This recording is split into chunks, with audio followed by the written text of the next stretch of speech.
I think that wokeness claims to be for the oppressed, claims to help the bullied people, but it's not that. It's actually a politically correct suit of armor for the bullies. They get to bully you in the name of being enlightened. They get to bully you while claiming to be anti-bullying. Welcome to the 9th episode in the second season of Justice Center Weekly, a podcast from the Justice Center for Constitutional Freedoms. I'm your host, Kevin Steele, and with me today is Ezra Levant of Rebel News. Ezra is the winner of the Justice Center's 2024 George Jonas Freedom Award, a prize given each year to a person or persons who advance freedom through deeds and words. Ezra receives this year's award for his work as an advocate, journalist, and visionary within the world of independent media. 20 years ago, he founded the Western Standard print magazine, a publication I had the honor to work for back then. And he is the founder of rebelnews.com, one of Canada's leading independent media outlets with bureaus in Australia, the United Kingdom, and the United States. Welcome, Ezra. I know you have attended George Jonas Freedom Award dinners in the past. Now you're it. The guy, the focus, the winner. How does that feel? Well, it's a great honor. I mean, some of my favorite people have won this award in the past. Tamara Leach, who was the courageous change maker behind the trucker convoy. Dr. Jordan Peterson, arguably Canada's most famous and effective public intellectual. So it's really an honor to follow in their footsteps. Yes, and you've known some of them. I know you had a long acquaintance or knowledge with Mark Stein, of course, yeah, because he was actually writing for the magazine at the time that I was working for it, and I think you knew him from before that as well. So there you go. Yeah, Mark Stein is a great fighter for freedom. He and I were both involved in free speech battles in Canada more than a decade ago, fighting against the Human Rights Commission's concept of hate speech. We managed, with many others, to get that part of the Federal Human Rights Act repealed. And ironically, actually, there's no irony in it at all, that law is being reintroduced by the current Liberal government. So the fight for freedom, especially freedom of speech, never stops. Right, yeah, obviously, because here you are again. Time to activate that particular Ezra. Again, I do recall that that speech you had given, or that opening statement you had made to the Human Rights Commission. I actually put it on a recent podcast, rebroadcast it. So that was a pretty big battle, of course. What would you say, looking back over your career, and I won't say long because I know you're not old, what would you say is a highlight of your career? Let's start with a highlight. Well, I mean, there's different ways to measure that. I think the free speech battle at the Western Standard print magazine, where we published the Danish cartoons of Mohammed, I knew that was an important thing to do, but I did not know how that would change the course of my life at the time. First of all, I didn't know that would be an increasingly important fight. I didn't know that would be a relentless fight. I didn't know that foreign Islamic extremists would be joined by domestic woke censors. And they've had tremendous success in the last 15 years. So I think that publishing the Danish cartoons of Mohammed was something that was important. I still pay the price for that in a way, believe it or not, although we defeated the human rights complaint against myself and the Western Standard magazine. Other litigation emanating from that is ongoing 15 plus years later. Still? It is. I won't get into the details, but that was my first taste of being on the receiving end of what I call lawfare, what many people call lawfare, using the law as a vexatious tool to conduct politics. So I think the Danish cartoons of Mohammed was a big one. I think, though, that our most important, when I say our, I refer to the team of people I battle with every day. I'm certainly not a lone ranger, whether it was a Western Standard or Sun News Network or Rebel News. one of the great successes of my life is to build a team of like-minded people. And I think, frankly, the reason I won the JCCF George Jonas Freedom Award was because of the work of the team. So I'm really accepting it on their behalf. One of the things that I think we made a real difference on was when the pandemic came and the lockdowns and the authoritarianism using the virus as a pretext, when 2 weeks to flatten the curve became 2 years plus to flatten the curve. I think that all of our skills and our characteristics suddenly became a fit for the time. The fact that we were not government funded meant we were immune to government pressure. The fact that we had already been demonetized by YouTube and throttled by them meant we couldn't be held hostage by them anymore. The fact that we had been denormalized by polite establishment society meant that that would no longer sting us. So we didn't know it at the time, but we had actually been preparing for the lockdowns our whole lives.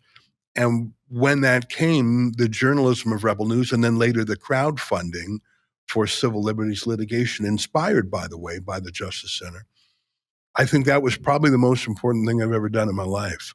And there's an important role when everyone seems to be unanimous. Having one person stand up and saying the emperor has no clothes gives everyone else the certainty that they're not crazy, that they can be right even if the whole world tells them that they're wrong, and it gives them the courage to fight back. If you feel like you're totally alone, maybe you give up. But if you know that there's someone else out there, even just one other person, you know that, no, I'm not crazy, they are. And I think that was the role that Rebel News played. There were other citizen journalists too, of course, but I think Rebel News was the biggest, and we were the most active on the ground during, for example, the trucker protest, not just in Ottawa, but in Windsor, Ontario, and Coutts, Alberta. And I really think we provided the other side of the story when the entire establishment was colluding to say, no, there's only one side of the story. Everyone agrees with the lockdown. Everyone agrees with the vaccine mandates. Everyone agrees with the 6 feet of separation rules and the masking rules and the no-fly list for unjabbed people. Everyone agrees with that. You're crazy for not agreeing with it. And I think it was a combination of the truckers and citizen journalism that finally snapped Canadians out of their false consciousness that everyone agreed with this.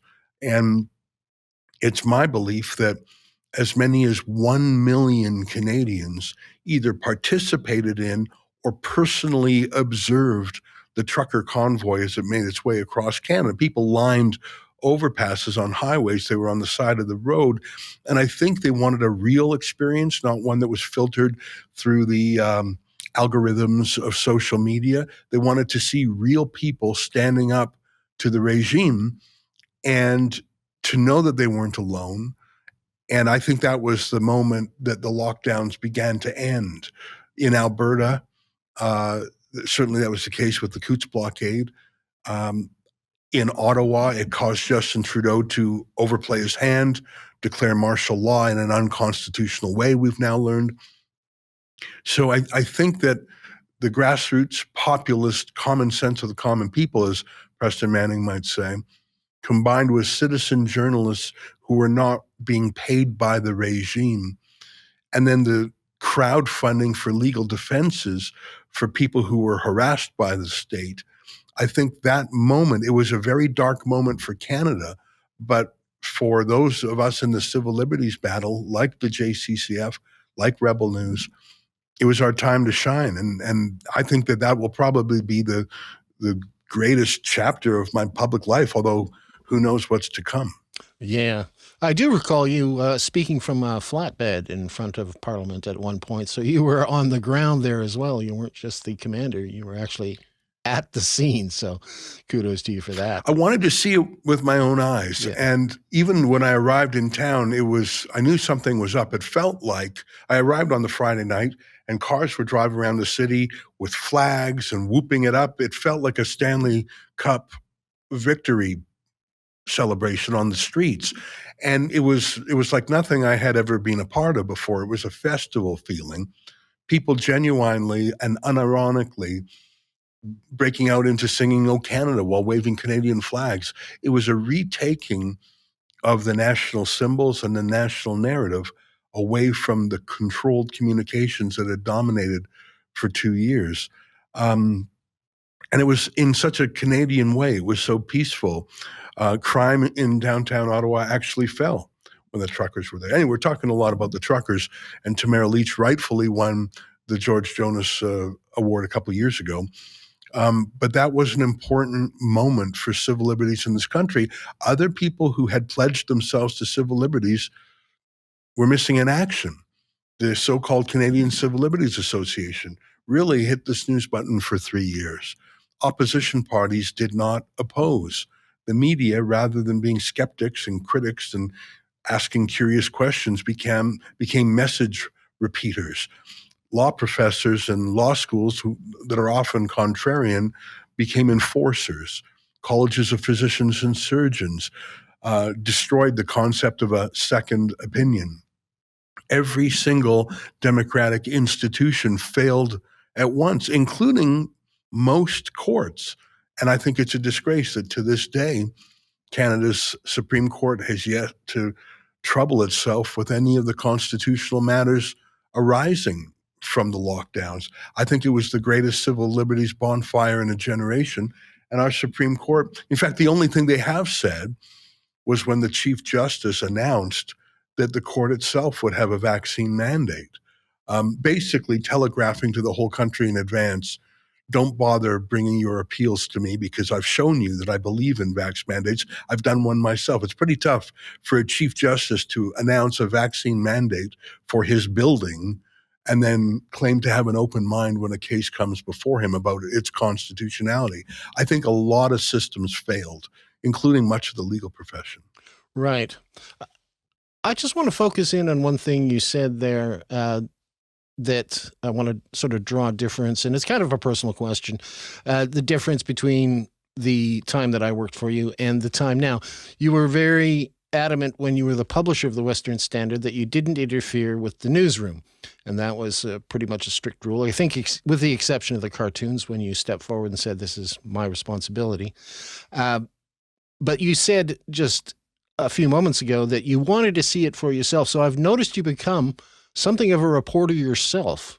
And I wanted to ask you why that changed. What changed? Why are you out there reporting? I saw you just recently reporting from Coots. You're on the ground an awful lot.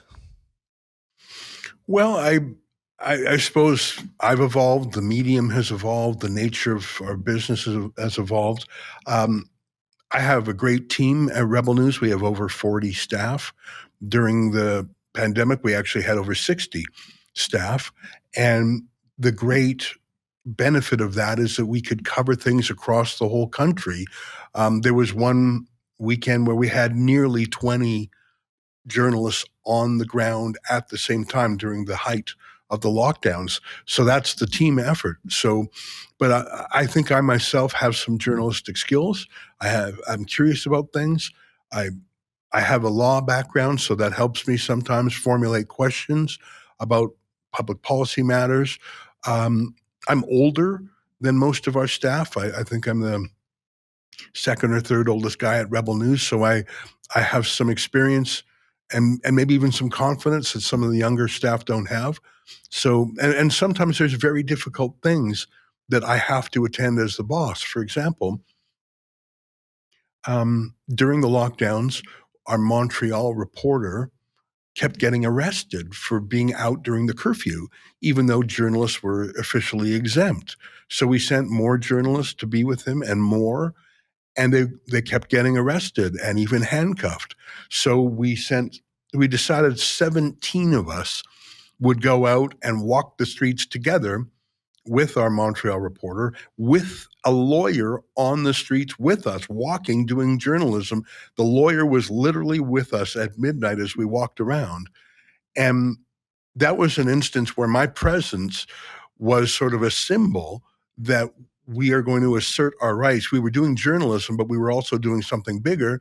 We were asserting our rights as journalists, and we were raided by police. They tried to execute a warrantless search of our Airbnb. We sued them. We got an apology from them. Those are certain things that are my duty as much as a publisher as a journalist. Our motto is telling the other side of the story, and I think we do that. But we also have added, I guess, a plank to what we do, much more than at the old Western Standard magazine where you and I worked together. The Western Standard magazine was pretty much exclusively journalism. There was reporting and there was opinion journalism. We had a few events, but it was mainly just journalism. We did almost zero litigation. In fact, I don't think we actually were ever in court for example, defamation. I don't think it really ever happened. Fighting the cartoon complaint was really the first legal battle we had, going from memory. Maybe I've forgotten something. Whereas litigation and other campaigns are now a very large part of what Rebel News does. And some of that is by necessity. Let me give you a quick example. I remember when I was in law school some 25 years ago, reading about freedom of the press cases in court judgments. And there was constantly a lawyer in the court for a consortium of news outlets, Global TV, CBC, CTV, the Calgary Herald, whatever. They would all chip in a few $1,000s each and hire an excellent lawyer who would go to court to intervene on behalf of the entire industry. So many hands make light work. It wasn't expensive for any one newspaper to do. They had the authority of speaking for many clients, and the judges really listened to them. That hasn't happened in over a decade. When was the last time a bunch of journalists hired a lawyer together to fight for the principle of freedom of the press? I don't see it. So, for example, when I was personally prosecuted for writing a book called The Libranos about Justin Trudeau, there were 24 books published in the same campaign period about Justin Trudeau, 24 of them. Mine was one, and mine was the only one that was prosecuted. The other 23 were not. Mine was prosecuted as a so-called campaign finance violation. I was in court by myself. Rebel News was kept out of the federal election debates by Trudeau's handpicked Election Debates Commission. We were there with True North on one occasion, but the second time we were in court all by ourselves. So I guess one of the reasons that Rebel News is more activist and more litigious than Western Standard print magazine ever was because all these other groups that used to care about civil liberties have either been co-opted, have been colonized by the woke mind virus, or have simply decided that they never really believed in civil liberties for the wrong kind of people. I remember when I was in law school reading about the leading edge freedom of speech cases, they were almost always to deal with pornography. The left really was passionate about freedom of expression when it was pornography. If you remember the Little Sisters book case about importing obscene material from America, Right, and Canada Post was seizing lesbian pornography. Like, that was the cutting edge for the civil liberties left some 30 years ago or more. Well, where's the front line for freedom of speech now? It's, I don't know, pro-life protesters in a bubble zone. It's trucker protesters. It's, it's anti-trans protest. The people who are being prosecuted for exercising their freedom of speech today are typically called conservative or Christian. And so all the lefty civil liberties have closed up shop. So I guess one of the main differences between Western Standard print magazine some 15, 20 years ago and Rebel News today is that we use the law where we can, because there are very few other people out there. The Justice Center for Constitutional Freedoms obviously is the greatest exception to that. There's also another group called the Canadian Constitution Foundation. And that's about it in Canada. By the way, there's a veritable alphabet soup of groups that claim to care about journalistic freedom, but they don't. There's the Canadian Association of Journalists. There's the CJFE, the Canadian Journalists for Free Expression. There's PEN Canada. There's Amnesty International. There's the aforementioned Canadian Civil Liberties Association. Not one of these groups has spoken out against the censorship and government interference with journalists. They're all out there. You would think it's a very crowded market. I just listed 5 allegedly pro-free speech, pro-journalistic groups. Not one of them has said a peep about the infringements on journalistic freedom in the last 5 years. I think it's mainly because they are government funded. So Rebel News has had to develop this new set of skills. And I'm a former lawyer myself, so I suppose it comes naturally to me.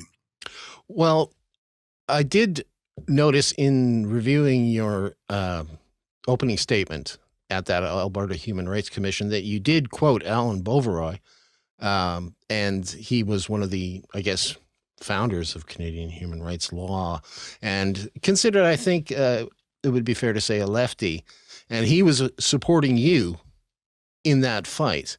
So to me, it looks like, they had turned their back. That is, the civil liberties unions have sort of turned their back on their own history in a way.